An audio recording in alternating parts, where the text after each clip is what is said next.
歡迎收看怎麼建設都不對的第10期啊，我也不知道第幾期了。我們先看一下這個車流量啊，目前來說右轉的車輛還不是太多，因為這個區域呢，咱們再檢查一下人口，924不多。繼續蓋房子的話，咱們把這裡已經定性成一個辦公區了，所以住宅區我們只能把它放在這兒了。先把旁邊的這個地皮給買一下。OK， 買了以後啊，我們又多了一塊大平原。現在可以先把這條一車道給它引下來。大家好，我是老尹。然後这個一車道呢，哎，咱們先繼續去拉一個高架的模式，走在這兒，給它留一點空間。然後我們再來一條地面的道路，這樣切過來。啊，再往前一點。啊？我為什麼帶了一條自行車啊？要什麼自行車是吧？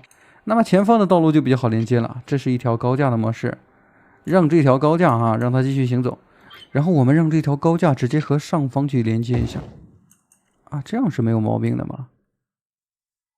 我們既然用到這個 CSUR 的道路了，然後我們盡量就把這個資產直接給做好，啊，比如說讓它這樣匯聚。我喜歡用 CSUR 呢，是因為它比較簡單。那麼這個2層連接了以後，我們再把這個匝道2啊單獨再給它引出來，可以直接讓它變2車道。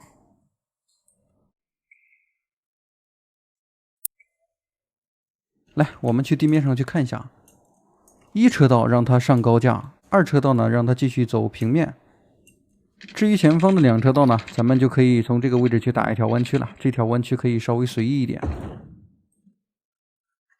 我們在下方的區域啊，主要去做一些城市，然後之前大家吐槽的這個小土路，我們是堅決不再用了。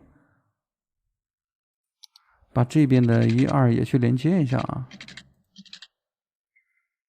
這樣是沒有問題的。1、2、1、2，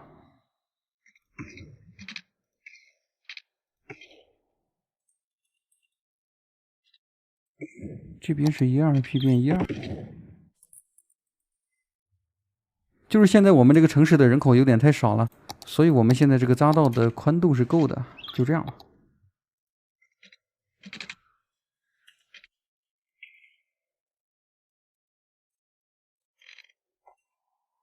右邊連接了以後，咱們再連接一下左邊。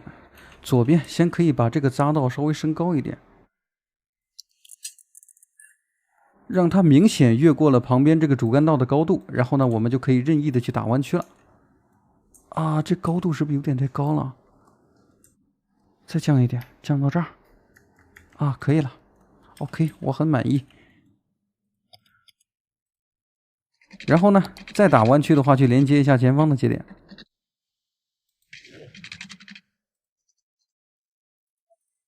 一個簡簡單單的小型立交橋就可以做好了。其他的方向我們可以先不去連接。然後呢，現在每次做一個立交橋，我都盡量把它做成不一樣的造型，做成以前沒有做過的樣子。目的是什麼呢？目的就是瞎做的。然後前方的1、2車道呢，它由於在我們的這個高速旁邊，所以2車道就夠了。咱把它繼續延伸了以後啊，再換一條4車道。這條4車道公路，然後我們再加一個自行車道，就開始去繪製城市的主幹道了。我們先研究一下這個城市主幹道的地形，比如說先讓它直行走個3、4段的樣子。哇，這個4車道是不是有點太寬了？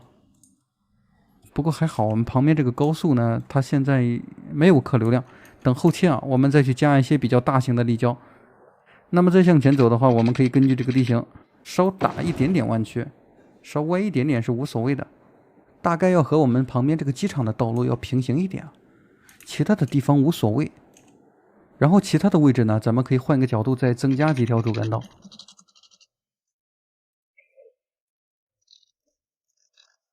来吧，最下方的4車道我們再和這個鐵路去平行一下。今天蓋的是一個新區，所以這個路網我要認真的考慮一下，怎麼樣可以去瞎做啊？不，怎麼樣去可以把它糊弄出來。其實按照地形的話，我們每個城市的主幹道基本上都多多少少帶一點彎曲。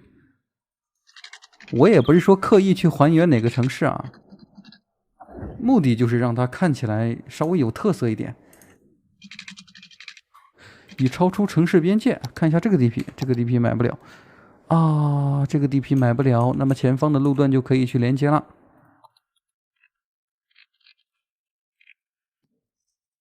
就是我們蓋房子之前，目前下方都是一些土路，還有一些树木，它可能会在我們建設的時候去影響我們之前定的風格。所以呢，現在我們把這些樹木全部給圈住啊，节點。圈住了以後，把这个树木直接给卖了。还有上方，如果需要树木的话，我们最好能夠一棵一棵的去種。有的時候用這個刷子刷出來的樹木，遠看可以，近看的話太粗糙了。然後接下來呢，我們再為這個市區的板塊啊，去投一部分水泥地。等後期哪裡需要環境的時候，咱們再打理。就這兩格吧。這個水泥地它為什麼是白色的啊？我們可以看一下這個主題混合器，然後呢，找到這個人行道的紋理。這個人行道呢是修改這個水泥地的一個資產，有點不是太好看，找一個稍微真實一點的。這個水泥地怎麼樣？這個水泥地倒是挺真實的，人行道的紋理我們把它稍微增加一點。OK， 就這樣吧。後期讓整個結構去看起來的話，我們這個道路是亂的，但是整體的結構看起來一定是不亂的。在這方面就可能需要我們在細節上去思考很多了。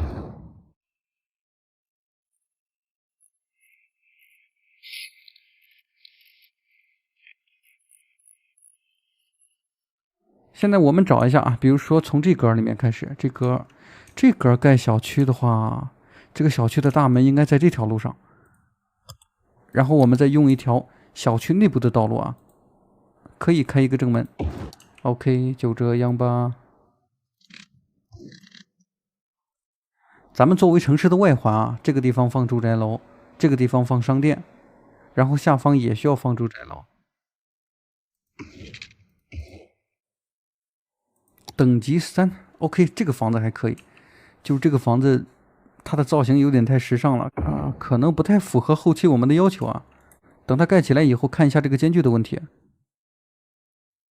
然後這裡來一個，這個間距也不知道怎麼樣，中間空了有2格，但只要把這個房子蓋得稍微統一一點啊，它其實也沒有毛病。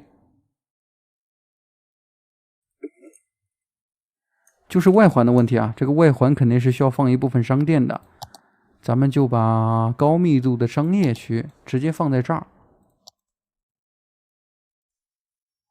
我們把這個小區先必備的一些資產全部放上去以後啊，再去整體觀察一下，就知道我們後期的這個布局該怎麼走了。把這個圍欄先拉在這兒。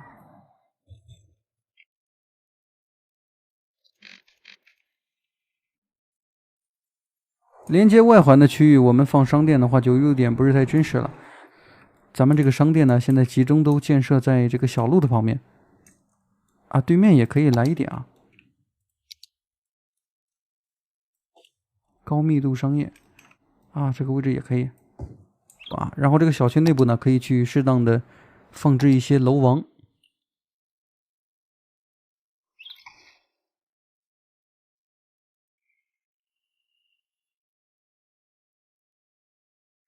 我猜這個時候啊，評論區肯定會有人說，這個水泥地上可以種樹嗎？那肯定是不可以的。我們就把這個水泥地呢，現在多多少少啊，它稍微變化一點。每棵樹的下方，我們都增加一片小型的土地。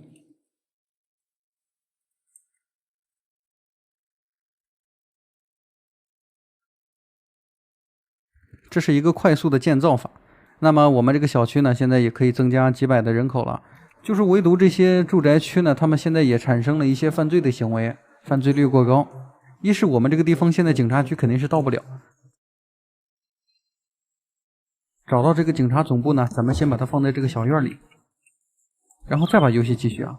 它可以出動的警車數量是25輛，然後呢可以關押60名囚犯，最起碼把旁邊的這個犯罪行為去解決了，肯定是沒有問題的。然後警車現在是都已經出動了，咱們在這個警察總部呢後方的一個小院裡啊，可以簡單的為它去放置一些摩托車什麼的。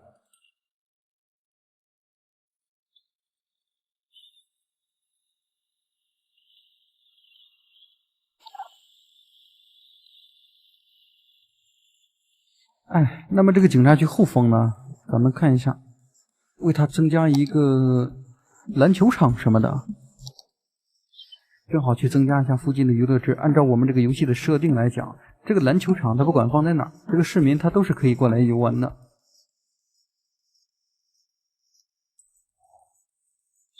差不多等这一排蓋起來以後啊，這個住宅區和我們的商店它已經融合成一起。旁邊的這個空地再去蓋一些寫字樓，得讓這個地方稍微快速的生成了。